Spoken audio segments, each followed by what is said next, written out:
வணக்கம் நேயர்களே, இது தலைவர்களின் தகுதி என்ற நிகழ்ச்சி. இந்த நிகழ்ச்சியை வழங்குவதற்காக நான் உங்கள் ஆஷ்லி பி ஜாய். மக்களவை தேர்தல் நெருங்கி வருகிறது. தேசிய அளவில் தாக்கம் ஏற்படுத்தியுள்ள முக்கிய தலைவர் ராகுல் காந்தி. பிரதமர் பதவிக்கு போட்டியிடும் தகுதி வாய்ந்த தலைவர்களில் மிக இளையவர்.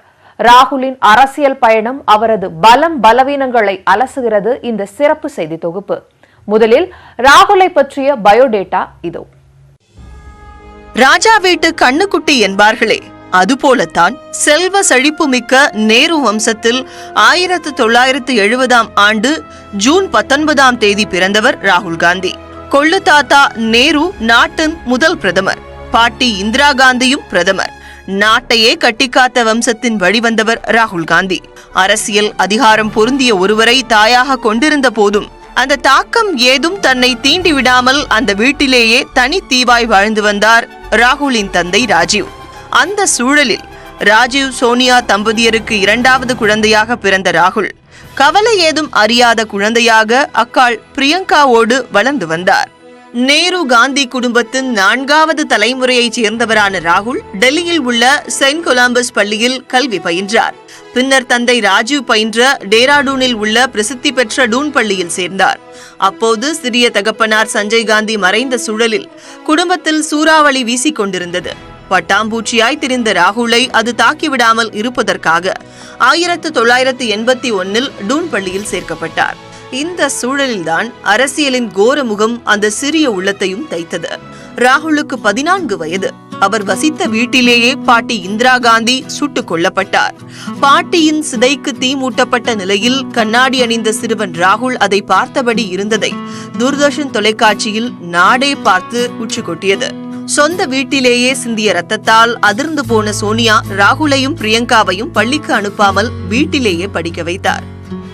பின் 1989ஆம் ஆண்டு டெல்லி ஸ்டீபன்ஸ் கல்லூரியில் விளையாட்டு ஒதுக்கீட்டில் ஹிஸ்டரி ஹானர்ஸ் பிரிவில் சேர்ந்தார்.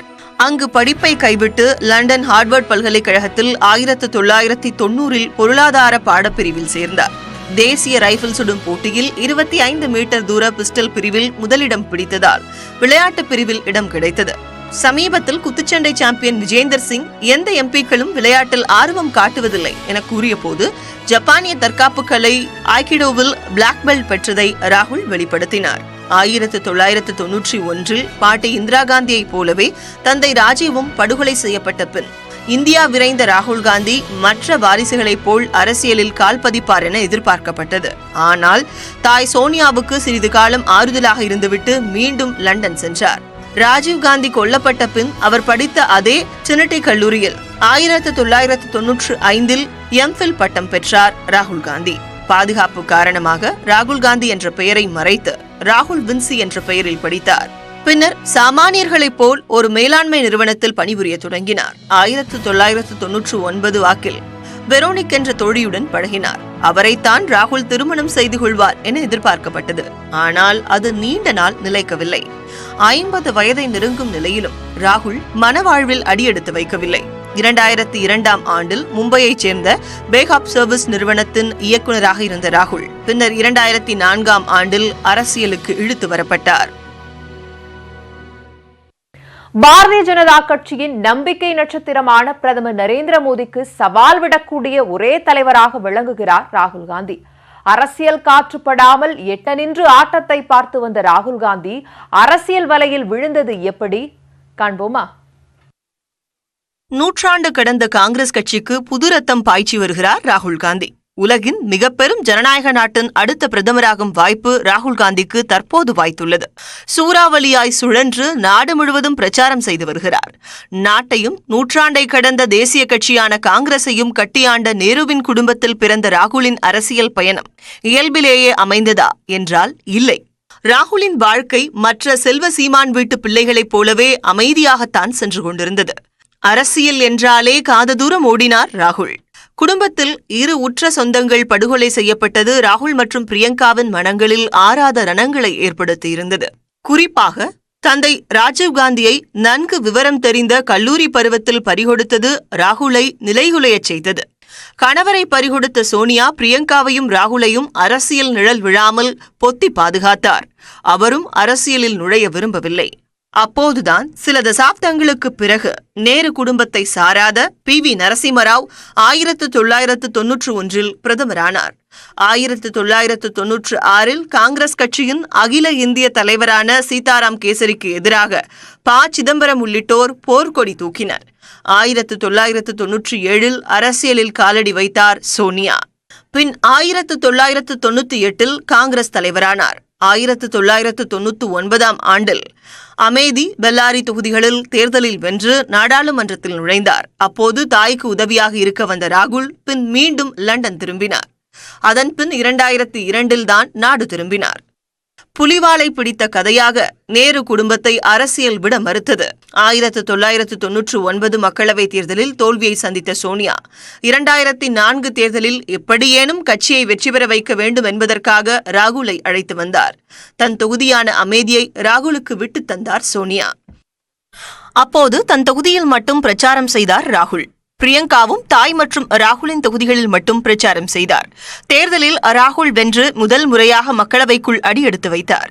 இதனிடையே தேர்தலின் போது ராகுலையும் பிரியங்காவையும் நாடு முழுவதும் அனுப்ப வேண்டுமென தொண்டர்கள் அழுத்தம் தந்தபோது சோனியா பணியவில்லை. 2007 செப்டம்பர் 24 இளைஞர் காங்கிரஸ் பொதுச் செயலாளராகவும் தேசிய மாணவர் சங்கத்தின் தலைவராகவும் நியமிக்கப்பட்டார். கட்சிக்கு புத்துணர்வூட்ட நினைத்தார். அதைத் தொடர்ந்து 2008 ஆண்டில் நாடு முழுவதிலும் இருந்து இளைஞர் காங்கிரஸைச் சேர்ந்த 40 துடிப்பான நிர்வாகிகளை கண்டறிந்து அவர்கள் மூலம் பல மாற்றங்களை செய்தார். ஜோதிராதித்யா சிந்தியா, சச்சின் பைலட் போன்ற இளைஞர் பட்டாளத்தை உருவாக்கினார். இதன் விளைவாக இளைஞர் காங்கிரஸ் உறுப்பினர் எண்ணிக்கை 3 லட்சத்திலிருந்து 25 லட்சமாக உயர்ந்தது. 2017 அது 1 கோடியை கடந்தது. மேலும் இளைஞர் காங்கிரஸில் 5 அடுக்கு முறையை கொண்டு வந்து புது ரத்தம் பாய்ச்சினார். இதனிடையே 2009 மக்களவைத் தேர்தலில் மீண்டும் அமேதியில் வென்றார். 2004 போலவே அமைச்சர் பதவியை ராகுல் ஏற்கவில்லை. மாறாக கட்சியை கட்டமைப்பதில் மட்டும் கவனம் செலுத்தினார். 2013 காங்கிரஸ் துணைத் தலைவராக நியமிக்கப்பட்ட போது தொண்டர்கள் திருவிழா போல் அதனை கொண்டாடினர். தங்கள் வருங்கால தலைவன் கிடைத்துவிட்டான் என அவர்கள் உணர்ந்ததே அதற்கு காரணம். அப்போது பேசிய ராகுல், உலகின் மிக பெரும் அரசியல் அமைப்பு காங்கிரஸ் கட்சி என்றும், ஆனால் பெரிய சட்டங்களோ விதிகளோ இதற்கு கிடையாது என்றும் கூறினார். ஒரு சட்டத்தை உருவாக்கிய 2 நிமிடங்களுக்குள் அதை மீண்டும் மாற்றுவோம் என நகைச்சுவையாக விமர்சனம் செய்தது காங்கிரஸில் மாற்றங்கள் செய்ய வேண்டியதை கோடிட்டு காட்டுவதாக இருந்தது. பிரதமர் நரேந்திர மோடிக்கு கடுமையான சவாலாக விளங்கும் இளம் தலைவர் ராகுல் காந்தியே அடுத்த பிரதமராக வர வேண்டும் என கூறும் பொதுமக்களில் ஒரு சாரர் அவரது அரசியல் அனுபவத்தின் மீதும் சந்தேகத்தை எழுப்பியுள்ளனர். அனைத்து தரப்பினரையும் அனுசரித்து செல்லும் இளம் தலைவராக ராகுல் விளங்குவதாக கூறுகிறார் சென்னையை சேர்ந்த மனோகர். ராகுல் காந்தியை முதிர்ந்த அரசியல்வாதியாக பார்க்க மக்கள் தயங்குவதாகவும் அவர் கூறுகிறார். நம்ம ராகுல் காந்தியை பொறுத்தளவுக்கு இன்னைக்கு நிலவரம் ரொம்ப சுறுசுறுப்பாக இருக்கார். அவர் அந்த 20 வயசில் அவங்க அப்பாவை இழந்து நாட்டுக்கே ஒரு பிரதமராக இருந்த அவங்க அப்பா இறந்த நேரத்தில் அவர் அனாதையாக அவர் குடும்பத்தை விட்டுட்டு போன நேரத்தில் அன்னையிலேருந்து இன்னையில் வரைக்கும் கிட்டத்தட்ட ஒரு 30 வருஷம், அதில் ஒரு 20, 50, 49 வருஷம் வரைக்கும் எந்த ஒரு பாகுபாடு இல்லாமல் எல்லாரையும் அனுசரித்து அந்த நாட்டை நம்மளால தான் எந்த ஒரு காலகட்டத்தில் நம்ம தான் கொண்டு போகலான்னு சொல்லி அந்த ஒரு பெருந்தன்மையோடு இருந்து ஒரு படித்து ஒரு பெரிய லெவலில் இன்றைக்கி பொருளாதாரம் எல்லா வகையிலையும் கைதேர்ந்த ஆளை இன்றைக்கி தான் இந்த காலகட்டத்தில் அவர் இந்த பிரதமர் பதவிக்கு தகுந்த பணிவாக அந்த பொறுப்பை ஏற்றிருக்காரு. குறைந்தபட்ச ஊதிய திட்டம் பற்றிய அறிவிப்பு ராகுலின் முதிர்ச்சியை காட்டுவதாக கூறுகிறார் உதகமண்டலத்தைச் சேர்ந்த வேணு. அரசியலில் கால் பதித்து 10 ஆண்டுகள் வரை அரசியல் அரிச்சுவடு பயின்று கொண்டிருந்த ராகுல் கடந்த 5 ஆண்டுகளாக உத்வேகத்துடன் இயங்கி வருகிறார். ராகுல் காந்தியின் சமீபகால அதிரடி நடவடிக்கைகளால் காங்கிரஸ் கட்சி தொண்டர்களுக்கு உற்சாகம் கிடைத்துள்ளது. அது குறித்து பார்ப்போம். 2014 மக்களவைத் தேர்தலில் பாஜக வெற்றி பெற்றதற்கு சமூக வலைதளங்களில் அவர்கள் செய்த முழுவேக பிரச்சாரமும் முக்கிய காரணம். அதை நன்கு உணர்ந்த ராகுல் காந்தி காங்கிரசின் சமூக வலைதள பிரிவை முற்றிலுமாக சீரமைத்தார். அதனால்தான் பல்வேறு மாநிலங்களின் தேர்தல் நடந்தபோது காங்கிரஸ் சமூக வலைதளம் சுறுசுறுப்பாக இயங்கியது. ராகுல் உள்ளிட்ட தலைவர்கள் முன்வைத்த கருத்துக்கள் மற்ற மாநிலங்களையும் எட்டியது. பிரதமர் மோடியை விமர்சிக்கும் சௌகிதார் சோர் போன்ற ராகுலின் வாசகங்கள் கோடான கோடி இளைஞர்களின் நாடி துடிப்பான ட்விட்டர், ஃபேஸ்புக், சமூக வலைதளங்களில் மூலை முடுக்கெல்லாம் கொண்டு செல்லப்படுகிறது. சிறு வணிகர்கள் எதிர்ப்பு தெரிவித்த சிக்கலான ஜிஎஸ்டி வரி விதிப்பு அமல்படுத்தப்பட்டதை ராகுல் கையாண்ட விதம் பல தரப்பினரையும் ஈர்த்தது. 1970களில் வெளியாகி சூப்பர் ஹிட்டான ஹிந்தி திரைப்படம் ஷோலே. அதில் கப்பார் சிங் என்ற பாத்திரத்தில் கொடூர வில்லனாக நடித்த அம்ஜத் கான் பெரும் புகழ் பெற்றார். அந்த பாத்திரத்திற்கு நிகராக ஜிஎஸ்டி உள்ளது என கூறிய ராகுல் அதை கப்பார் சிங் டாக்ஸ் என குறிப்பிட்டது பரவலாக பேசப்பட்டது. इनकी जो जीएसटी है ये जीएसटी नहीं है, जीएसटी गब्बर सिंह टैक्स. इस जीएसटी को बदलना पड़ेगा, इस जीएसटी को सिंपल बनाना पड़ेगा, सरल बनाना पड़ेगा. பாஜகவின் இருபெரும் சூத்திரதாரிகளான மோடியும் அமித்ஷாவும் சார்ந்த குஜராத்தில் சட்டப்பேரவை தேர்தல் நடந்தபோது தனி ஆளாக பம்பரமாக சுழன்று அவர்களுக்கு ஈடு கொடுத்தார். மோடி 12 ஆண்டுகள் ஆண்ட குஜராத்தில் அவர்களது பிடி நழுவுவதை தேர்தல் முடிவுகள் காட்டின.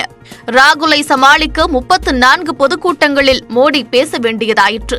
பதிலுக்கு பாஜகவின் கண்களை அவர்கள் கையை வைத்தே குத்துவது போல் 25க்கும் மேற்பட்ட கோவில்களுக்கு சென்றார் ராகுல். ஒருபடி மேலே போய் தான் சிவபக்தன் என்றார்.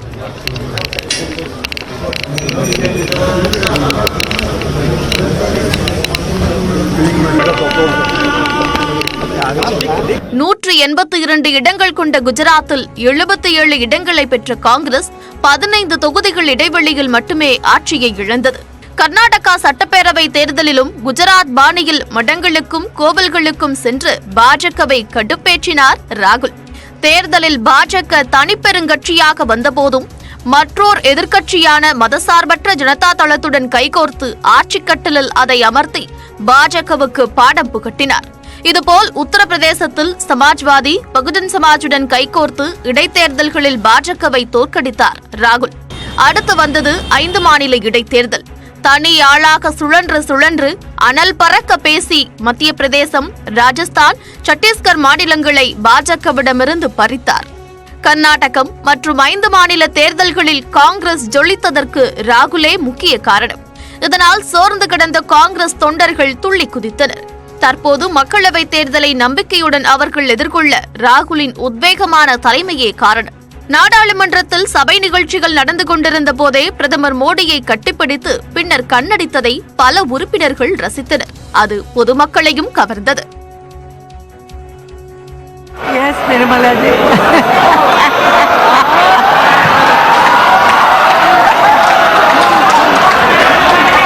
No, this is not necessary. சமீபத்தில் சென்னை ஸ்டெல்லா மேரிஸ் கல்லூரியில் அவருக்கு கிடைத்த வரவேற்பு இளம் வயதினர் மத்தியில் ராகுலுக்கு இருக்கும் நன்மதிப்பை உணர்த்தியது. Hi sir. Okay, Can you call me Rahul instead of sir? okay. Makes me more comfortable.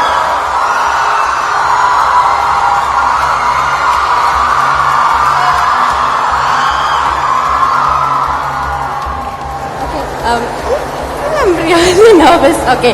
Hi Rahul.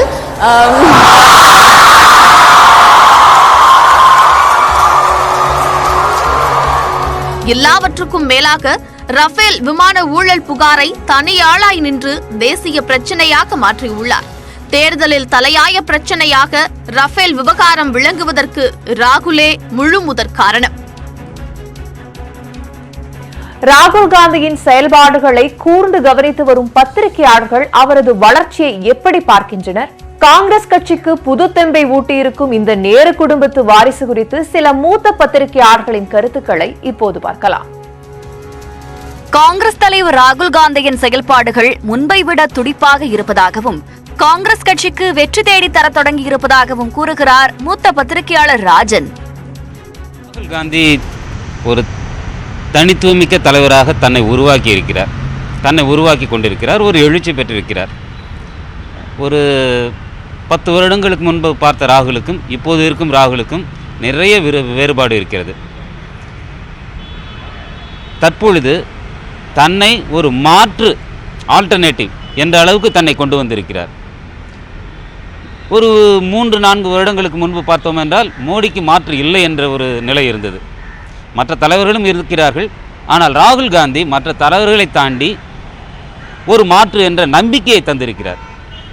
அந்த விதத்தில் ராகுல் வந்து ஒரு தலைமை பண்பு, கட்சியை வலுப்படுத்தியது, இவ்வாறு அவருக்கு நிறைய சாதகமான அம்சங்கள் உண்டு. குறிப்பாக எடுத்துக்கொண்டால் குஜராத்தில் வந்து காங்கிரஸ் கட்சி கடகடத்து போயிருந்தது, கட்சி அமைப்பே குலைந்து போயிருந்தது.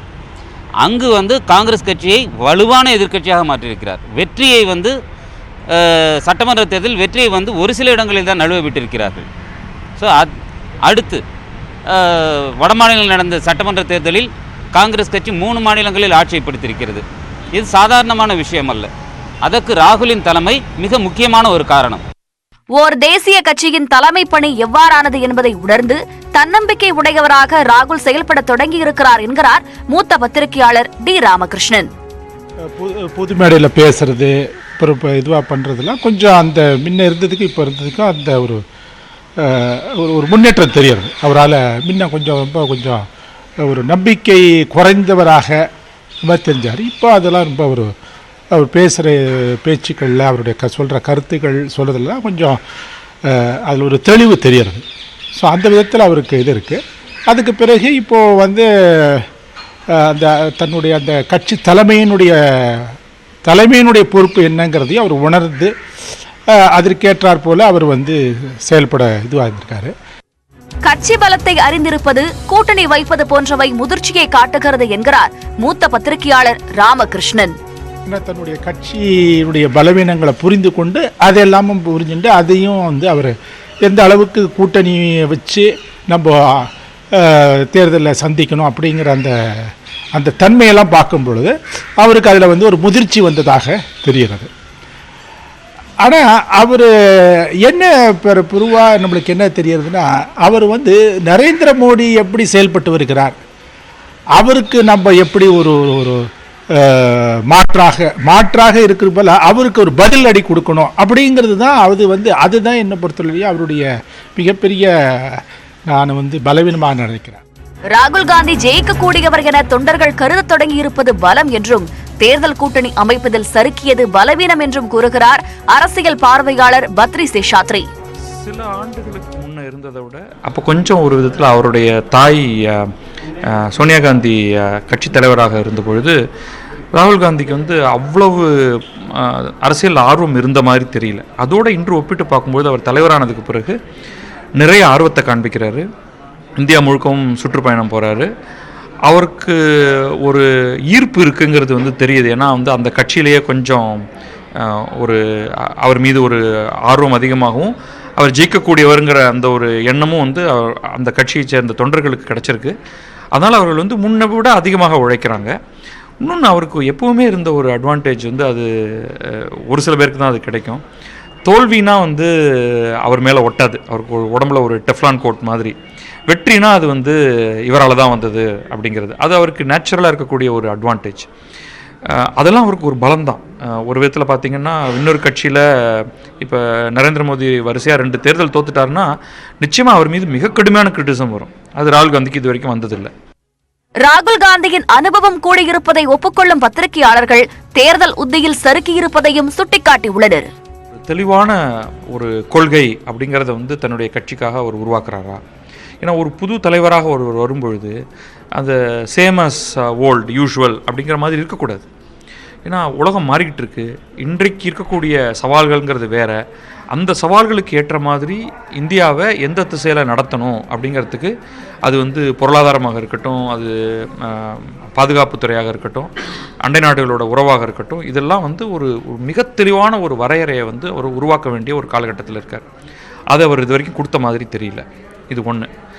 ரெண்டாவது, மிக மிக முக்கியமாக தேர்தல் அரசியலில் அவருக்கு இருக்கக்கூடிய வீக்னஸாக நான் பார்க்கறது, காங்கிரஸ் மிக மிக கீழான ஒரு நிலையில் இருக்குது. 40 இடங்களை மட்டுமே தான் சென்ற நாடாளுமன்ற தேர்தலில் வாங்கியிருந்தது. இது ஒரு விதத்தில் ஒரு வாழ்வாசாவா தேர்தல். நரேந்திர மோடியை நிறுத்தியே ஆகணும், அவரை வந்து மீண்டும் ஆட்சிக்கு வரவிடக்கூடாதுங்கிறதுல ஒரு முக்கியமான ஒரு நிலையில் அவங்க இருக்காங்க. ஆனால் உத்தரப்பிரதேசத்தில் மிக மிக முக்கியமான மாநிலம், அங்கே வந்து அவர்களால் ஒரு தேர்தல் உடன்பாடை எட்ட முடியல. பீகாரில் இழுபறி ஒரு மாதிரி இன்றைக்கு ஒரு உடன்பாடை எட்டியிருக்காங்க. டெல்லியில் ஆம் ஆத்மியோட அவங்க வந்து எந்த விதமான ஒரு அக்ரிமெண்ட்டுக்கும் வர முடியல அவங்களுக்கு. மேற்கு வங்கத்தில் ஒரு சரியான நிலையில் அவங்களால வந்து ஒரு உடன்பாட்டை எட்ட முடியல. மகாராஷ்டிராவில் ஒரு இன்னும் தெளிவின்மை இருக்குது. அப்போ ஒட்டுமொத்தமாக நீங்கள் பார்த்தீங்கன்னா இது இவ்வளோ முக்கியமான ஒரு தேர்தல். முதல்ல வந்து அவங்க விடுவிடுன்னு இந்த வேலைகளை வந்து முதல்ல முடிச்சிருக்கணும். அடுத்தது வந்து அடுத்து வர நாட்களில் வந்து மிக விரைவாக அவங்க வந்து கேண்டிடேட்ஸ் அனௌன்ஸ் பண்ணணும். இங்கே 5 அங்கே 5ன்னு தேவையில்லாத இடங்களெல்லாம் அனௌன்ஸ் பண்ணிகிட்டு இருக்காங்க. தமிழகத்தில் வந்து இன்னும் யார் தேர்தலில் நிற்கணும் அப்படிங்கிறது வந்து இன்னும் அனௌன்ஸ் பண்ணவே இல்லை. ஒரு ஸ்லோனஸ் ஒன்று இருக்குது. எது முக்கியம், எதை வந்து உடனடியாக செய்யணும் அப்படிங்கிறதுல வந்து கொஞ்சம் அந்த ஸ்ட்ராட்டஜியில் வந்து கொஞ்சம் பின்தங்கிட்டாங்களோ, அது அவங்கள வந்து எந்த விதத்தில் பாதிக்க போகுது அப்படிங்கிறத பார்க்கும்பொழுது இது வந்து இதோடைய மிகப்பெரிய பலவீனமாக நான் பார்க்குறேன். இந்தியா முழுவதும் ஏற்றுக்கொள்ளப்பட்ட தலைவராக ராகுல் காந்தி உயர்ந்திருப்பதாக அவரது கட்சியினர் பெருமிதத்தோடு கூறும் அதே வேளையில் அவரை சீரியஸான தலைவராகவே நாங்கள் பார்க்கவில்லை என எதிர்க்கட்சியினர் கூறுகின்றனர். சங்கடத்திற்கு உட்படுத்த வேண்டும். அதுதான் வந்து ஒரு தலைவன் தன்னுடைய தலைமைக்கு கொடுக்கிற விலை. ஒரு ஜனநாயக நாட்டில் ஒரு தலைவன் வந்து தனக்கு இருக்கிற அதிகாரத்திற்கும் தனக்கு இருக்கிற மக்கள் செல்வாக்குக்கும் கொடுக்கிற விலை என்ன என்றால் தன்னை விமர்சனத்திற்கு உட்படுத்துவது. இங்கே தான் மோடியிலிருந்து அவர் முற்றிலுமாக மாறுபடுகிறார். உதாரணமாக இன்றைக்கு அகில இந்திய தலைவர்களுடைய எண்ணிக்கையே மிக குறைந்து வருகிறது. தலைவர் ராகுல் காந்தி வயதை ஒப்பிட்டு பார்க்கின்ற போது இந்த வயதை ஒட்டிய ஒரு அகில இந்திய தலைவர் இன்று இந்தியாவில் வேறு யாரும் இல்லை. இந்தியா முழுவதும் ஏற்றுக்கொள்ளக்கூடியவர்கள். இன்றைக்கு மோடி பிரதமராக இருக்கிறார், அதனால் ஏற்றுக்கொள்ளப்பட்டிருக்கிறார். பிரதமர் என்கிற அளவிலே அந்த அங்கீகாரத்தின் அடிப்படையில் ஒரு தலைவராக காஷ்மீரிலிருந்து கன்னியாகுமரி வரை இந்த 50 வயது இளைஞர் என்று இன்றைக்கி அரசியலில் வந்து 50 வந்து மிக இளைய வயது. இந்த வயதிலே அனைத்து இந்தியாவும் அறிந்த அனைத்து இந்தியர்களும் ஏற்றுக்கொள்ளக்கூடிய ஒரு தலைவராக அவர் இருக்கிறார் என்பதுதான் அவருக்கு மிகப்பெரிய பெருமை. ராகுல் காந்தியை ஒரு சீரியஸான தலைவராக யாரும் பார்க்கவில்லை, சிறு பிள்ளை போலவே செயல்படுகிறார் என்று பாஜக பொதுச் செயலாளர் வானதி ஸ்ரீனிவாசன் கூறுகிறார். பிரதமர் மோடிக்கு எதிராக ஒரு அணி அமைத்திருக்கிறார்கள் அந்த கூட்டணி கட்சிக்காரங்களே. அவரை வந்து ஒரு ஒருமித்த கருத்தோடு பிரதமராக ஏற்றுக்கொள்வதில் ஒரு தயக்கம் இருக்குன்னா அவரை ஒரு சீரியஸான ஒரு பொலிட்டிக்கல் லீடராக பார்க்கக்கூடிய பார்வை அப்படிங்கிறது இல்லை.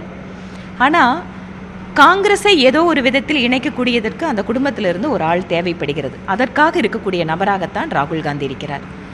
தொடர்ச்சியாக இத்தனை வருஷமாக அவர் வந்து நாடாளுமன்ற உறுப்பினராக இருக்கார். ஒரு கட்சியினுடைய தலைமை பொறுப்புக்கு வந்திருக்காரு. என்னதான் ஒரு அரசியல் கட்சி ஆளுங்கட்சியாக இருந்து அரசாங்கத்தை நடத்திட்டு இருந்த ஒரு பேகேஜ் எல்லாம் இருந்தால் கூட அந்த சாம் வந்து இருக்கும். எந்த ஒரு புதுசாக வரக்கூடிய ஒரு பொலிட்டிக்கல் லீடருக்கும் அந்த சாம் இருக்கும். அவர்கிட்ட இருந்து மக்களுக்கு ஒரு எதிர்பார்ப்பு இருக்கும். எல்லா விதத்துலேயும் ஒரு தோல்வி அடைந்த தலைவராக தான் ராகுல் காந்தி இது வரைக்கும் இருந்துட்டு வந்திருக்கார். அவர் வந்து மிகப்பெரிய வடக்கு மாநிலங்களில் தேர்தல் பிரச்சாரத்துக்கு சென்றது தோல்வி அடைஞ்சதை நிறையா தரம் பார்த்துருக்கோம்.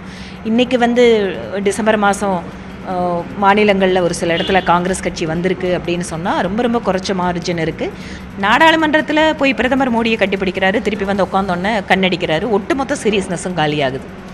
இந்த மாதிரி சிறுபிள்ளைத்தனத்தோடு ஒரு அரசியலை அணுகுகின்ற தலைவராகத்தான் அவரதை பார்க்க வந்து முடியுதே தவிர ஒரு மூத்த தலைவர்களையும் அனுசரித்து இளைய தலைமுறைக்கும் வாய்ப்பளித்து எடுத்து செல்கின்ற ஒரு மிகப்பெரிய அரசியல் ஆளுமையாக அவர் இன்னமும் மாறவில்லை. ராகுலின் முயற்சியை வேண்டுமானால் பிளஸ் என எடுத்துக் கொள்ளலாம் என்கிறார் வானதி. ஒரு இளைஞராக அல்லது இளைய தலைமுறைக்கு ஒரு மாற்று அரசியலை எடுத்து செல்கின்ற சக்தியாக தன்னை உருவகப்படுத்தி கொள்ள முயல்கிறார். அந்த முயற்சி அப்படிங்கிறத பார்க்க முடியுது.